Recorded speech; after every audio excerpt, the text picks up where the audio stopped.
మాతాకి మనం ఎత్తిన 3 రంగుల జెండా భారత మాత ముద్దు బిడ్డలుగా వేలాది మంది తమ ప్రాణాలను పణంగా పెట్టి భారత మాత దాశ శృంఖలాన్ని పెంచడం కోసం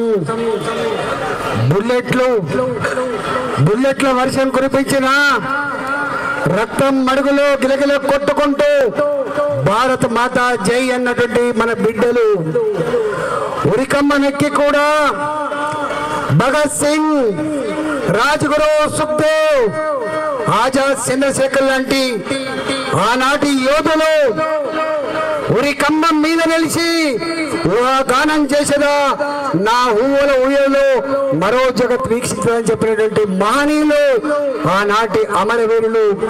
వాళ్ళు చిందించిన రక్తం, వాళ్ళు చేసిన త్యాగాల ఫలితంగా వచ్చినటువంటి ఈ స్వతంత్రం కశ్మీర్ నుంచి మొదలుపెట్టి కన్యాకుమారి వరకు, కచ్ నుంచి మొదలుపెట్టి అరుణాచల్ ప్రదేశ్ వరకు భాషలు వేరైనా సంస్కృతులు వేరైనా భారత మాత ముద్దు బిడ్డలుగా ఇవాళ అఖండ భారతని నడిపిస్తున్నటువంటి జాతి, దానికి నాయకత్వం వహించిన మహనీయుడు నరేంద్ర మోడీ గారు అని చెప్పి చేస్తున్నాం.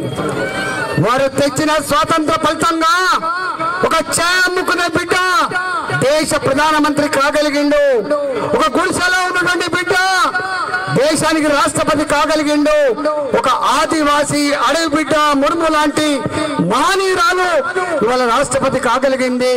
ఇవాళ మన అమరవీరులు చిందించిన ఆ రక్తం మనకిచ్చిన ఆ స్వాతంత్రం ఇచ్చినట్టు గొప్పతనం అని చెప్పి మనం చేస్తున్నాం. ఈ తరం ఇవాళ ఆనాటి గొప్ప త్యాగాలను మర్చిపోకూడదు. వాటి గుండెల్లో పెట్టుకొని దేశం అంటే కేవలం అభివృద్ధి మాత్రమే కాదు, దేశం అంటే దేశభక్తి.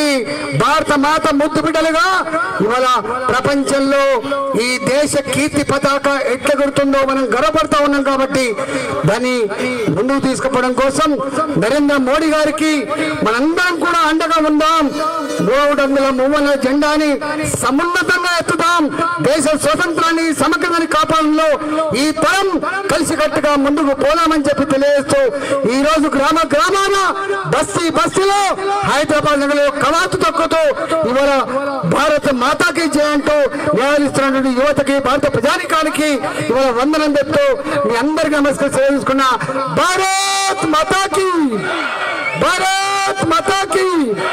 నరేంద్ర మోడీ గారి నాయకత్వం, నరేంద్ర మోడీ గారి నాయకత్వం.